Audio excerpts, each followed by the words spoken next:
I, 30F, have been with my husband Nathan, 32M, for 5 years, married for 2. We were happy until I got pregnant 7 months ago. That's when everything changed.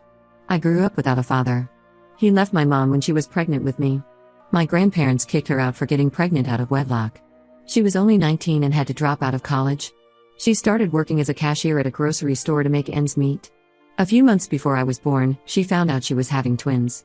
It was tough, but she never gave up. My twin sister and I didn't know any of this until we were 16. We'd always wondered why we didn't have any other family. When Mom finally told us, it made me realize I had to step up for my family. My sister and I started working at 18 instead of going to college. I got a job as a saleswoman for a beauty company. I was good at it and got promoted quickly. I even encouraged my sister to quit and pursue her dream of writing. My mom and I put her through college when she was 22. Now she's a high school teacher and has her own blog. I'm really proud of her. I met Nathan 5 years ago at a concert. We clicked instantly over our shared love of music and fitness. He also grew up without a father. His dad passed away when he was young. We bonded over that too. On our first date, we discovered we had so much in common. We both love the same TV shows and are really into fitness.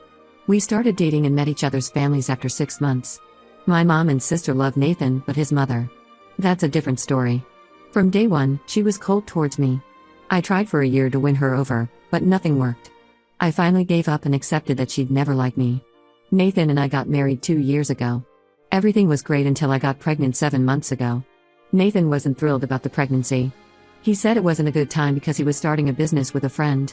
He had quit his job a year ago and invested a lot of money in this new venture. He even suggested terminating it first. I was shocked and hurt. I put my foot down and said we're having this baby. He eventually apologized and said he was just nervous. A few months into the pregnancy, Nathan suggested we move in with his mother to save money. I was completely against this idea.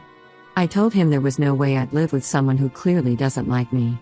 He got mad and accused me of never giving his mother a chance. We argued for days about it.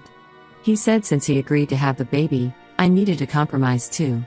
I suggested we live with my mom instead, but he said she lived too far from his workplace. We discussed it for almost a week. I was tired of fighting, so I reluctantly agreed to move in with his mom. Looking back, I should have realized this wouldn't end well. It's been hell living here for the past few months.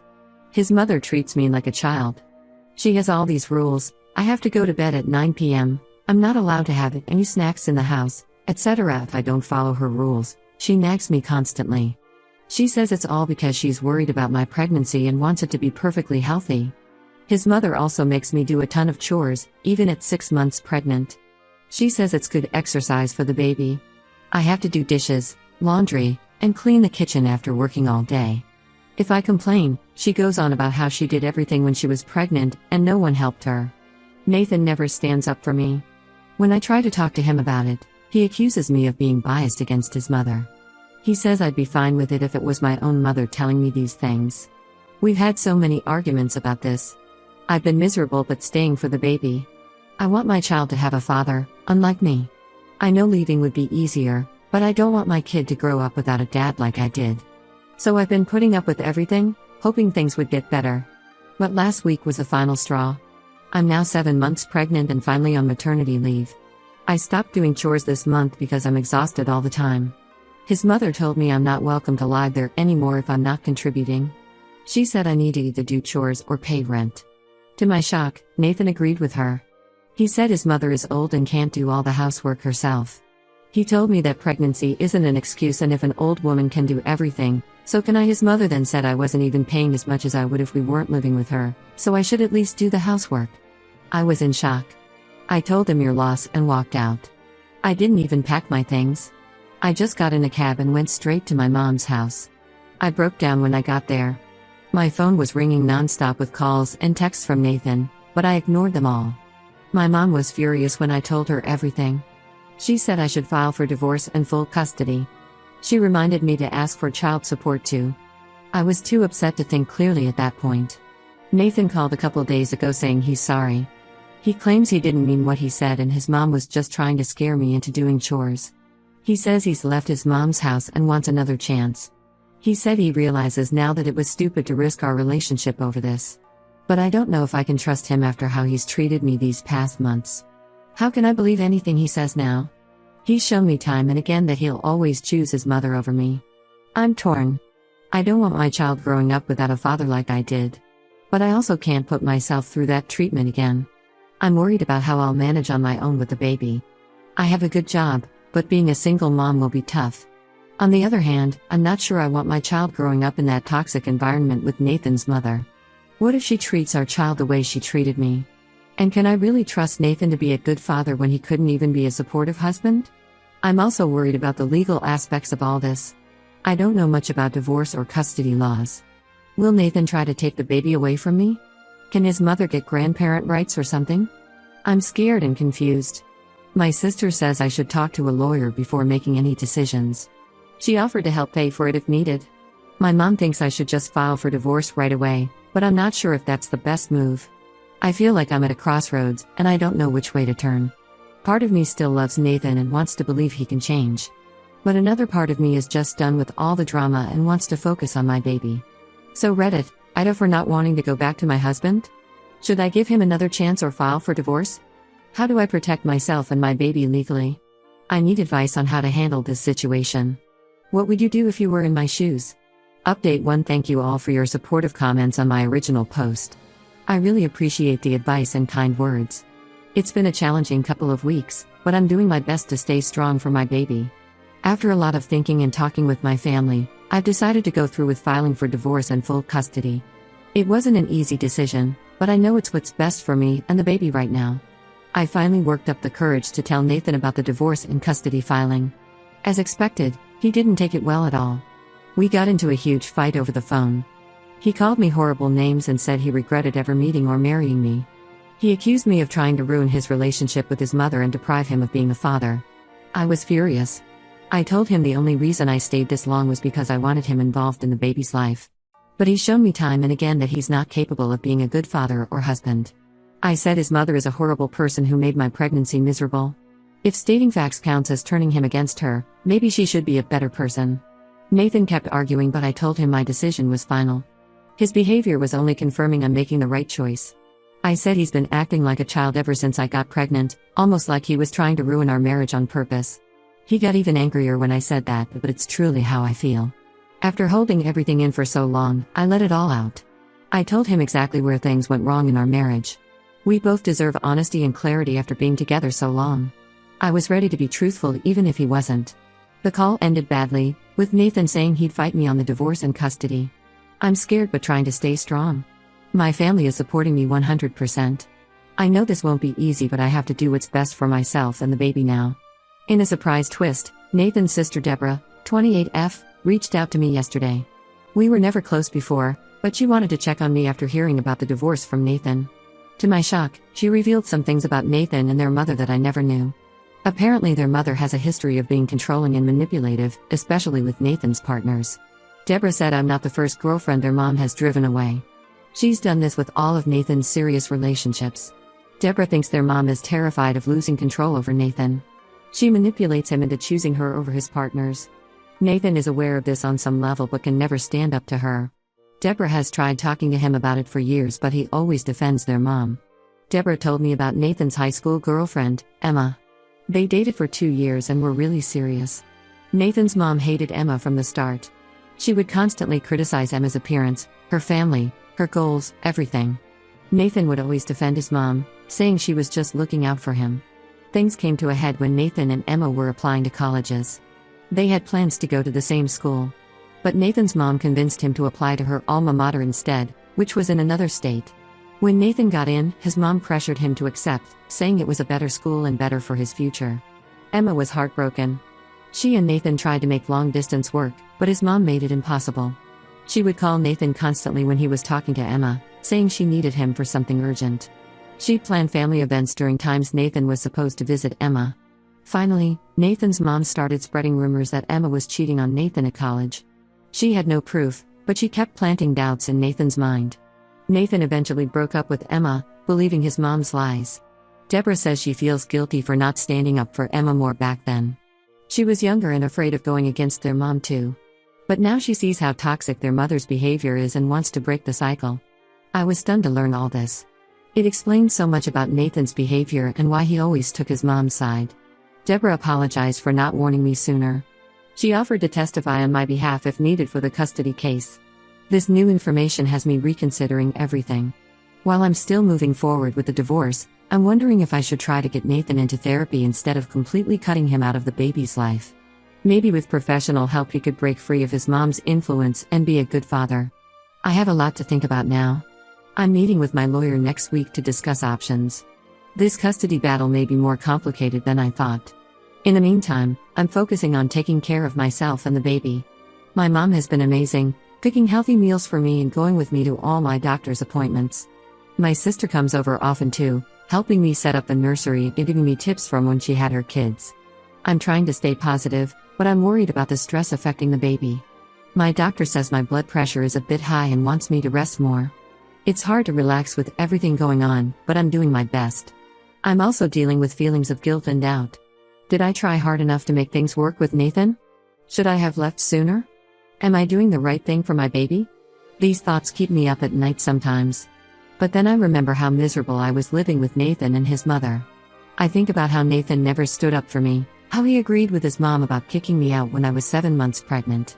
I know I can't go back to that situation.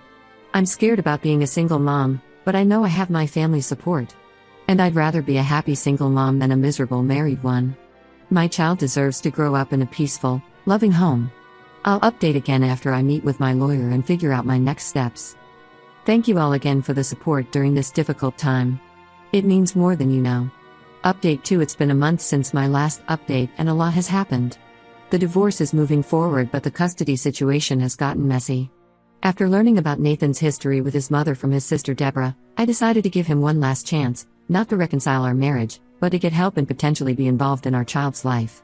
I reached out and told Nathan what Deborah revealed to me. I said I'd consider joint custody if he agreed to therapy and set firm boundaries with his mother. At first he was angry that Deborah had betrayed him by talking to me. But after a few days of thinking it over, he agreed to try therapy. For a couple weeks, things seemed to be improving. Nathan was going to therapy twice a week. He moved out of his mother's house into his own apartment. We were communicating better about the baby and divorce proceedings. I started to have hope that we could co-parent successfully. But then everything fell apart again. Nathan's mother somehow found out about the therapy and custody agreement we were working towards. She showed up at his apartment and apparently said a bunch of awful things about me, claiming I was trying to turn her son against her and steal her grandchild. Nathan caved under the pressure. He called me in a rage, saying therapy was pointless and his mother was right about me all along. He accused me of manipulating Deborah into lying about their family history. He said he was going to fight for full custody himself so his mother could help raise the baby properly. I was devastated. Just when I thought we were making progress, we're back to square one. I told Nathan he just proved he'll never be able to stand up to his mother and be a good father to our child. I said I'd fight him with everything I have to protect this baby from his toxic family dynamic. The custody battle is now in full swing. Nathan's mother has hired an expensive lawyer for him. They're trying to paint me as an unstable, vindictive woman who is unfit to be a mother. They're claiming I'm trying to alienate the baby from its father and grandmother out of spite. Their lawyer has been digging into my past, trying to find anything they can use against me. They're bringing up the fact that I didn't go to college, implying I'm not educated enough to raise a child properly. They're also trying to use my family history against me, saying I come from an unstable background because of my single mother upbringing. It's frustrating because they're twisting everything. Yes, I didn't go to college, but that's because I started working to help support my family. And my mom did an amazing job raising my sister and me on her own. But Nathan's lawyer is trying to make it all sound terrible. Thankfully, Deborah is sticking to her word about testifying for me. She's providing evidence of their mother's manipulative behavior over the years. My own mom and sister are also vouching for my character and fitness as a parent. My lawyer says we have a strong case, especially with Deborah's testimony. But she warned me that custody battles can be unpredictable. The judge will ultimately decide based on what they believe is in the best interest of the child. I'm trying to stay strong, but this is taking a huge emotional toll, especially being 8 months pregnant now. The stress isn't good for the baby. My doctor has me on bed rest due to concerns about preterm labor from all the stress. My mom has moved in temporarily to help take care of me. She's been amazing, cooking all my meals and making sure I'm resting.